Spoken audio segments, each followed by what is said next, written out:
Hello everyone, welcome to टेक्सटकम। आज हम लोग बात करने जा रहे हैं आखिरी के 7 दिनों में 7 चीज़ों का ध्यान रखना है, जिन बातों का, उस बारे में। ठीक है, ये बातें बहुत ज़रूरी हैं। 7 मिनट से ज़्यादा का वीडियो नहीं होगा इन एनी केस, तो इसे पूरा वीडियो देखना है। जो लोग चैनल पे पहली बार आए हैं उनका वेलकम है, जो लोग पहले से हैं उन्हें थैंक यू है। लेकिन ध्यान से मेरी बात सुनना, आखिरी के 7 दिनों में अपने आप को मैनेज रखना है कैसे, और अपने क्या बातें हैं जो ज़रूरी ध्यान रखनी है। वीडियो को लास्ट तक देखोगे तो कम से कम 20 से 25 नंबर अपने पेपर में बढ़ा ले जाओगे, अगर मेरी सारी बात मानोगे। ये मैं एश्योर करता हूँ।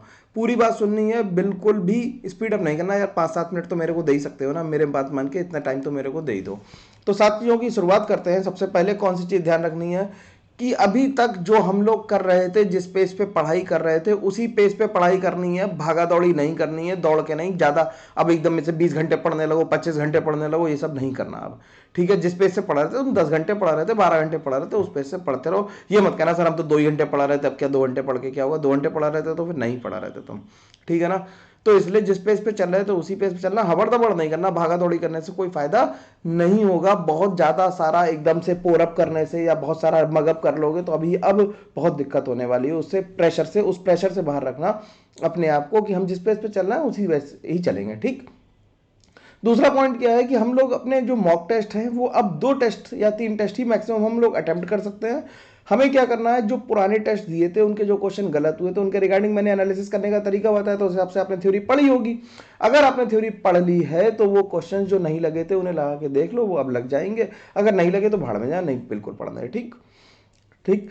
थ्योरी चैप्टर्स हमें ध्यान से करने हैं। थ्योरी चैप्टर जैसे बायोमोलिक्यूल्स हो गया, कोऑर्डिनेशन केमिस्ट्री हो गया, लिक्विड सोल्यूशन हो गया, ये थ्योरी चैप्टर। लिक्विड सोल्यूशन को थ्योरी क्यों कह रहा हूँ, क्योंकि इससे थ्योरेटिकल क्वेश्चन आसानी से बन जाते हैं, असर्शन रीजन वाले क्वेश्चन आसानी से बन जाते हैं, इसलिए इस चैप्टर को ध्यान से कर लेना। केमिकल बॉन्डिंग हो गया, अपनी इनऑर्गेनिक का पी ब्लॉक हो गया, थोड़ा थोड़ा जिन्हें रिवाइज करना पड़े बार बार, और ऑर्गेनिक में एमाइंस वगैरह हो गया, इन्हें थोड़ा थोड़ा एक बार पढ़ लोगे तो अच्छा रहेगा। असर्शन रीजन वाले क्वेश्चन अगर कहीं मिल जा रहे हैं पीवाईक्यूज में तो उन्हें एक बार फिर से लगा सकते हो।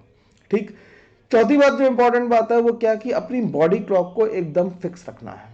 बॉडी क्लॉक को फिक्स रखने का मतलब क्या है कि अब रात में लेट नाइट स्टडीज नहीं करनी है। दोपहर में बिल्कुल 1 मिनट के लिए भी नहीं सोना है, क्योंकि जैसे ही शिफ्ट का टाइम आएगा तो मैं हबड़ दबड़ मच जाएगी दिमाग में और बहुत टेंशन होने लगेगी कि हम तो दिन में दिमाग ही नहीं चलता। तो अब रात में आराम से, आज रात से ही से शुरू करो, आज रात में टाइम से सो, जिससे सवेरे जल्दी उठ सको। 6, 6:30, 7 बजे तक उठ जाओ। सर्दी का मौसम है, मेरे को पता है नॉर्थ इंडिया में, लेकिन 6:30 तक उठा जा सकता है आसानी से।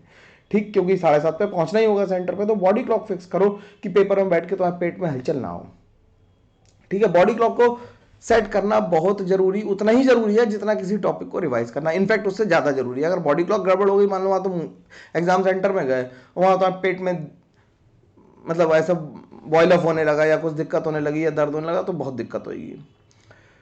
पांचवा पॉइंट भी बहुत इंपॉर्टेंट है मेरी नज़र में, तो ये सबसे इंपॉर्टेंट है। क्या कि हमें किसी भी निगेटिव आदमी से बातचीत नहीं करनी है।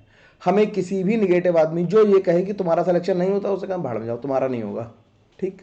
किसी का भी निगेटिव स्टेटमेंट नहीं सुनना है, ना घर वालों का, ना बाहर वालों का, ना दोस्तों का, ना यारों का, किसी का निगेटिव स्टेटमेंट नहीं सुनना है। अगर कोई गार्जियन मेरी बात सुन रहा है तो प्लीज़ अपने बच्चों से कोई भी निगेटिव बात मत करिए। अभी उन्हें पॉजिटिव रखिए कि बेटा हो जाएगा, सब सही होगा, सब सही होगा, यही होगा। ठीक है। और तुम लोग भी मेरी बात ध्यान सुनो, मैं तुम्हारे साथ हूँ, कुछ भी गड़बड़ नहीं होने वाली, कुछ निगेटिव नहीं होने वाला, तुम सेलेक्ट जरूर हो जाओगे। सारे अपने नोट्स को रिकलेक्ट कर लो, 1-2 बार रिवाइज कर लो सारे नोट्स को। कोई नया मटेरियल सॉल्व करने की जरूरत नहीं है। सारे डॉक्यूमेंट्स को इकट्ठा करो एक साथ, जितने वहाँ ले जाने हैं, आधार कार्ड वगैरह ले जाना होगा, सारी लिस्ट पढ़ लेना क्या क्या ले जाना है, उसे प्रिंट करा के 1-2 दिन पहले रखो। 1 दिन पहले जाके सेंटर देखे आओ। सबको अपनी फर्स्ट चॉइस ही ऑलमोस्ट मिली होगी। कुछ लोगों को, 2-3 लोगों को मेरे पास मैसेज आया कि सर मेरे को फोर्थ चॉइस दे दी है, 150 किलोमीटर या 200 किलोमीटर है। तो बेटा उन लोगों के लिए यह है कि भाई किसी कोई ना कोई जान पहचान निकालो, वहाँ उस शहर में कोई ना कोई जान पहचान होगी जिसके यहाँ तुम जाके 1 दिन पहले रुक जाओ वहाँ पे। ठीक है, इतना बात तो करना ही पड़ेगा।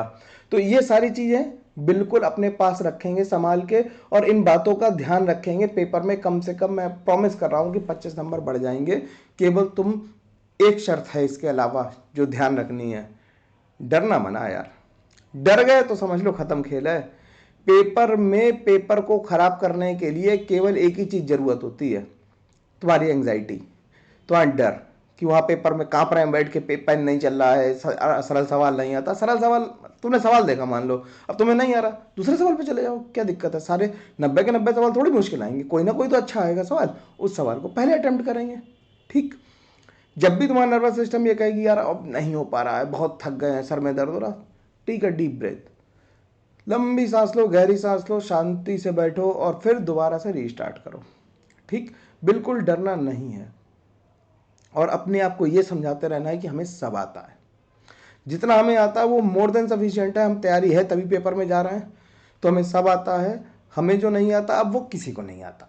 कोई कुछ कह दे कि वो टॉपिक पढ़ के आया, तो ऐसे किसी आदमी से पेपर के बाहर बात मत करना जो तुमसे कहे कि यार वो टॉपिक पढ़ के आए हो, कौन सा क्या कार्नोट इंजन का, नहीं वो तो सिलेबस में नहीं था। ऐसे आदमी से किसी से बात नहीं करनी है, केवल पॉजिटिव एटीट्यूड, पॉजिटिव माइंडसेट से पेपर देना है। और पेपर देते समय ये बिल्कुल नहीं सोचना है कि मेरी शिफ्ट कैसी है, सरल आया पेपर, कठिन आया, कुछ नहीं। तुम्हारा केवल एक ही ऑब्जेक्टिव है पेपर में मैक्सिमम स्कोर लाना, परसेंटाइल लाना तुम्हारा ऑब्जेक्टिव नहीं है। परसेंटाइल यू कैन नॉट जज इन द पेपर, वो तो दूसरे डिसाइड करेंगे, लेकिन स्कोर तो हम खुद डिसाइड कर सकते हैं ना। तो अपना मैक्सिमम आउटपुट देना है, डरना नहीं है। कभी भी दिक्कत लगे, जरा सी भी मुंह सूखे, पेट में दर्द हो, हाथ पैर से पसीना निकले, शांत शांत शांत ऊपर वाले का नाम लो, आंख बंद करो और फिर दोबारा से शुरू करो। ठीक, जहां तुम चाहते हो वहीं सेलेक्ट होगे। मेरी बेस्ट विशेष तुम्हारे साथ हैं, बिल्कुल डरने की जरूरत नहीं है कहीं से कहीं तक। मैं हमेशा से तुम्हारे साथ हूं और बिल्कुल अंत तक साथ रहूंगा। ये आखिरी एग्जाम नहीं है। बहुत सही बात किसी ने कही है कि जो हारा तो वही जो लड़ा नहीं। तुम लोग लड़ा रहे हो तो पहले जीत गए यार, मेरे लिए तो जीते ही हुए हो।